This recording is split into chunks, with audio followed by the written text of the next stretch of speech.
My day-to-day, I guess, as an intern at Texas Instruments doing digital design verification was I would come in, I would look at the results of what my simulation did the day before.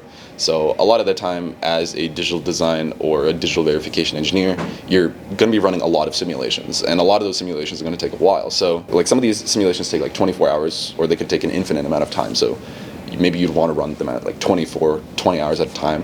So a lot of the time I come into work, I have a fresh set of data that I can work with, and I start running another simulation.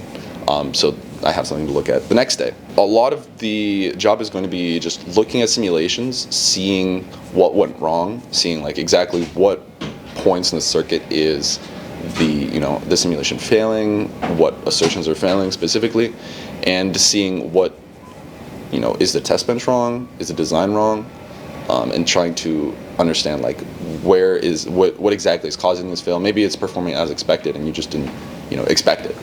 You learn a lot through the process of just staring at a screen and looking at the RTL code. The project that I was specifically doing, I was doing formal verification, which essentially where if you have this block of hardware, you can describe its behavior. So a lot of the time when you verify hardware, you give it like a set of stimuli and you just check to see how it performs with that set of stimuli.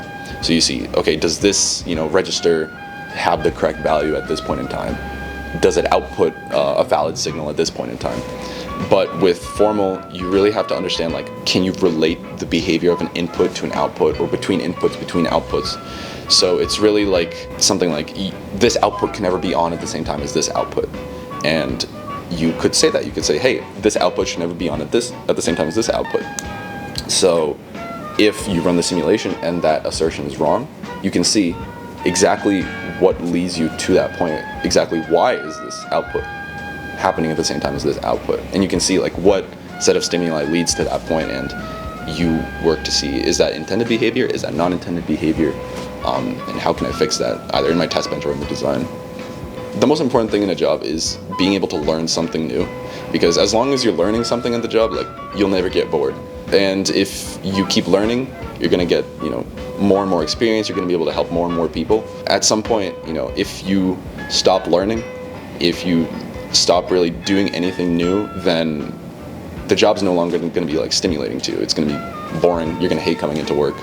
But during the summer, there was not a single time when I was like, I don't want to go to work. I always came into the office, I was ready to learn. There was a lot to learn. I'm really happy with the time that I spent there. Funny story, when I first got the internship, or I guess when I was first in the process for getting the internship, I was talking to my mom about it, and she was like, oh, Texas Instruments, where are you going to be, in California?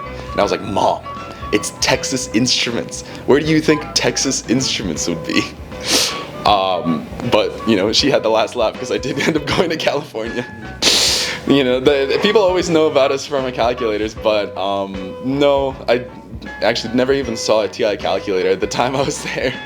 We mostly make chips, but everyone knows us from our calculators. So I always start off with that. It's like, yeah, TI, the calculator company, except I don't make calculators.